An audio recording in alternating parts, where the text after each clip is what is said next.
Hi there, and welcome back to Settled Carlisle 68. And you join me on an evening, and just got a few trains running in the background. You can probably just make them out. And I'm what seems the norm lately when I do a video. I'm just having a beer and chilling, and I'm on Brewdog, ready to roll, or juiced up and ready to roll tonight. Other beers are available, but that's the one I'm on tonight. But yeah, I've not done a video now for about 6 or 7 weeks, and the reason for that was I entered a competition, another competition. I think for those who've watched earlier videos, I entered one last year, and I was fortunate enough to win it. That was a farm diorama competition, which you can just see on my right shoulder, the farm that I entered, and I fortunately won the competition and won some nice prizes. So I entered this one, and this one was for a A4 piece of paper size diorama, and I selected to do sort of a military one in 00 gauge or 172 scale, and it had some basic rules of it would have to be a piston engine vehicle, it had to be stuck in the mud, and various other things you had to add on the diorama. So that, even though it was such a small diorama, it took up quite a lot of time in February amongst other things. So unfortunately I didn't win, but really enjoyed the competition, and again it helped with my scenic modelling skills. I used a few more techniques and so on. So the finished result you can see now. I'll just pop a few photographs up of that diorama just out of interest. But yeah, it was really enjoyable. But in this month's update, which I'm calling the March update, got quite a lot to show you. We'll do a quick layout update, and it will be quick because I've not really done that much on the layout for the reasons I've just sort of said. I've also got some new purchases to show you, some new additions to the fleet. So I've got a new Loco and some rolling stock that I bought with some Christmas and birthday money from family. So spent a little bit of money on those. Just referring to my list because I've got quite a few things. Something I'm quite excited about that's happened in the last month or so is a collaboration that I've done with Replitek. You may have heard me mention those before. They did Nigel Replitek give some really nice vehicles away in a recent competition that we ran, 500 subscriber competition, and I was just sort of talking to him, and I happened to mention about some Settled in Carlisle Lineside huts, and he said let's design some and get them 3D printed. So that's what we've done, or that's what Nigel's done. So there's 3 Lineside huts which will pop up here, and I'll just show you afterwards sort of the process that went on there, and a sort of a painting guide that I used anyway to paint them up in the Settled Carlisle colours. But ultimately they can be used on any N-gauge layout, modern or steam, because many have old Lineside huts and so on. So that was a really nice project to be involved with Nigel, and hopefully you'll like the results. And the beauty of it is, as of this weekend, they are available off his eBay site, and you'll be able to purchase them if you'd like to get. Also made my first visit of 2022 to Hellifield on the Settled in Carlisle line. There's a new Loco showed up there, so quick bit of footage on that. And then finally, as you can see in the background, I've got some trains running. I've had all sort of 6 Locos out running on the new sort of design that I've put in, or the increased curve size and so on. And I've also put in some other changes to the layout, which you'll see, some minor changes that I was just testing. So I'll give all 6 locos a run out. So that's enough of me yabbering on. Without further ado, let's go and do the quick layout update. Okay. Okay, so I'll start at this end. So tunnel top is, I'd say, 95% complete now. So all the scenery's finished. I've added some extra trees since the last video. I've just got to glue the building down. The only job I've really got to do is just paint this back scene now and just tidy it up a little bit. Got splattered and so on whilst I was doing that. So that'll be coming out in a week or two's time. I think the second or third part of that video series on how I finished it all off. Just coming down here, you may have noticed I've repainted and weathered the quarry building and the machinery as well. So I've changed it from sort of the rusty, very rusty grey to this light blue. So I really like that now. I am going to add some rust and so on to that, but I didn't particularly. I sort of fell out with the high rust looking building. So hopefully you'll like that. So then moving over to this section layout, I've not done anything really here, other than I've cut a hole in the wall here, and I did one of these sort of barriers to stop basically the sheep and other things tumbling down this waterfall. I guess it's going to probably be when I put some sort of weirs in all the way down. So once that's tunnel top's finished, that's what I shall be moving on to. And over here you'll see the Lineside huts, so the lamp hut and one of the plate layers huts. What Replitek have done is right in the queue. The train comes trundling by. I'm still going to probably do a little bit of weathering on those, but yes, I'm really pleased with those.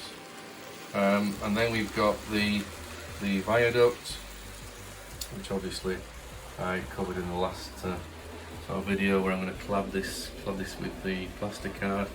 Not got much further than applying the mud to the stream bed. So this will be just very quick sort of overview or update. What I've done here is I've taken the hill that was here, it was just a small hill here, so I've taken that out, and I've also made this smaller. I wasn't particularly happy with how it looked, so I've taken it out. Plus, as you'll be able to make out, I've changed the platforms. So what I've had to do, because when you look at the other end where we've got the engine shed crossover, I've had to shunt the platform up this way. So as a result, I've just cut off this end of the platform, and I've also extended this platform. It was previously here, and I've extended it down to here. And as a result, I've had to move the signal box down to where the hill was. So that was another reason for getting rid of the hill. And you'll probably ask why I've extended the platform, and that's to fit in a Loco and 3 Mark 1s. So that comfortably fits in there now. Before, I could only get either 2 Mark 1s or just about get 3 Stania coaches in there. So what I did, I just cut the platform into 2. So this side was shunted to the right, and the smaller section finished here. And I've added this larger section of plywood, 9mm plywood in for the station. And then all this court behind, I was going to have different variations of the layout of the goods yard in the past. These will just be filled in, and I'm going to put probably some sort of gravel or whatever on top, but that's for another day. And that's pretty much it really. I've not done much at all at this end. I've decided to move the tunnel mouth, probably, I think I had it sort of planned to about here last time on the last video. I think I'm going to move it back so I get more time to view the locos and the trains coming through, and bit of a mess there really on top of the tunnel top, but that's a job for probably a good few weeks time. So yeah, that's the layout update, and yeah, we'll leave it there, and we'll go on to the Replitek Lineside buildings, which you'll see. Another one is there, which is the main one I wanted to match in with the A's Guild signal box. So yeah, let's go and take a look at those Lineside buildings. So this is the first of the purchases I just wanted to cover. So this is my Farish Fairburn. So it's, as you can see, 42073. It's a BR late crest. So at the moment it's obviously in pristine condition, and bought this from our friends on eBay for a pretty decent price, considering it was sort of advertised as being mint and never even really running properly. So as you can see, there's not really a mark on it, and it did need running in. So really pleased with that. That was a common tank engine on the Settling Carlisle line. So yeah, I'd also purchased these from our friends, our auction friends. So I got 4, I've only got 3 out here, but I got 4 of these Mark 1s. So these are the older Farish Mark 1s with the sort of moulded detail and not the additional details. But yeah, I think for the money I paid for them, considering today's prices for coaches, I'm really pleased with those. So yeah.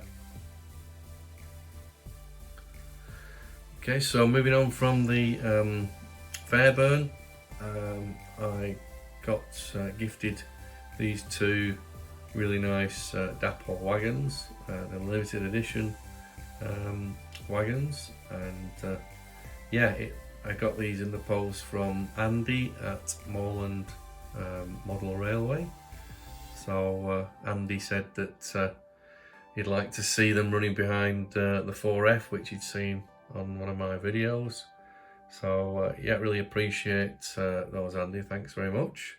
And he went on to tell me that and the reason for that was his granddad used to work at Fenton Collieries at Stoke-on-Trent. So yeah, so I've got that behind the 4F, Andy, and you'll see that running a little bit later on. So thanks again for those. I'd also purchased another express dairy wagon. So these are, I think, Pico wagons. So I've got a couple of those now to go with the express dairy eggs Westmorland Farms van as well. And then another quite big purchase from our auction friends was these 3 brand new con-flat wagons, which again we're seeing quite regular on the Settling Carlisle line. And these particular ones are Farish, and they're, as you can see, they've been lightly sort of weathered. I quite like the look of those. Sometimes the factory weathering can be a bit hit and miss, but they look pretty good. I'm pleased with those. So yeah, pleased with the purchases with the Loco and the Wagons and the Mark 1 coaches. Okay, so without further ado, we'll move on to the Replitek Lineside buildings. Okay, so I'm just going to go through how I sort of painted these three Lineside huts. So it literally took only a few hours to paint them. Obviously you have to allow them to dry thoroughly between each sort of coat, but with these, particularly with these Vallejo paints, they only take probably half an hour to an hour, if that, to paint. So there's three models. So we've got two different types. Just hold them up, hope it'll focus. There's two different types of Lineside huts. This is a wooden one with a coal bunker, and it's got a brick chimney at the back, and then a corrugated roof. So really nice detail on those. Probably or possibly can't make them out on the camera, but really nice intricate detail. And then we've got the primarily brick Lineside hut, again with a nice chimney at the rear, and then a corrugated roof as well. Really nice door detail with hinges on the windows. And then the final one is well, the corrugated sort of lamp huts. So you can just see the door there highlighted, and there's a window there as well. So these, as I said earlier, were done in collaboration with Replitek, and Nigel I started off the process by sending Nigel some photographs and ideas for the Lineside buildings, which you'll see come up now. And from that, Nigel then went away and he produced some CAD models, and you'll see the images of the three huts that he came up with as sort of CAD designs. Went away, did the 3D printed prototypes, and then he popped them in the post for me, got them through. As you'll see, they came through, they're like a black or grey printed 3D printed material, and then I just set about painting those, ready to put on the layout and show you guys as well how easy it is really. And it looks like you've got quite a few materials here, but I'm sure most of these as modelers have a sort of standard, or you've got something similar. So what I did, I started off by using the Vallejo surface primer, which is a very thin acrylic primer. So I give all three models a thin coat of primer, and then for the primarily wooden building, I literally use, as it says on the tin, I use the this particular colour, which is old wood. So I just painted painted that with the old wood paint, and then for the chimney I used this colour, which is red terracotta, again an acrylic paint. This is another Vallejo paint, and then for the roof I used a dark sea grey on the roof. So with those three basic colours, you can pretty much do all three models. That one's done with the full dark grey. So I painted those onto the models. The next step was sort of the detailing. So I painted the base here that you see on this Lineside hut and the sills. I painted them with this colour, which is light stone, UK light stone. So I'll use that one. As I said, there's many other different colours and types of paint you can use. And then for the window frames, I then painted those with ivory rather than use white, but I use the ivory paint. And then for the Settle and Carlisle line, it's most doors and other wooden items I usually painted sort of a maroon, or as I use to try and match up with the Metcalf kits, I use this dark vermilion. That's quite a mouthful. So that was quite a good match. And then so then your models are then fully painted. So when you look at them on the line, they're obviously not all pristine. So I then use a couple of techniques. Again, just my own way of doing this because it's quite simple. With the brickwork, I use the Vallejo white wash. So I basically just paint the whole building with white wash, and that gives sort of this mortar effect. And you'll see from the photograph that I just put up now, on some of the buildings that mortar effect or the white effect is quite pronounced, so I've sort of replicated that on here as well, at the back of the building. And then for the roof, and so I just maybe doing some of the window frames and doors, I then use the Vallejo model black wash. Now you can either use these ready mix ones, or you can mix washes yourself from paint and water.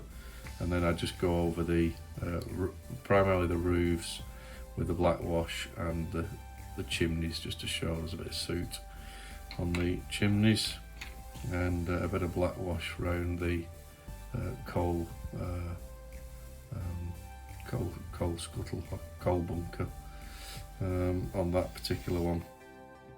And then you could even, I've not weathered these up really as such yet, but you could then even go over with weathering powders like the black soot or a rust, or you could use a rust rust weathering wash as well on the corrugated roofs, but for the moment I've just left those. So yeah, please check out the Replitek items. All three are on eBay. So if you just search Replitek on eBay as a store, they'll come up and you can see all the other models that are on there as well. But please guys, yeah, look out for these three. I'm really pleased with them. I'm sure they look great on your layout, and yeah, it's I think it's good to have some specific end gauge buildings that would I think look good on any layout. So yeah, we'll leave it there, and yeah, let me know what you think in the comments. I'd really appreciate some feedback, and maybe even some other collaborations in the future with Nigel. If you've got any ideas that you guys want to see, maybe if there's enough people want a particular item, then I know Nigel will always consider any sort of suggestions, and yeah, we can maybe come up with something as a group, and maybe get some 3D models made. Okay, thanks for that.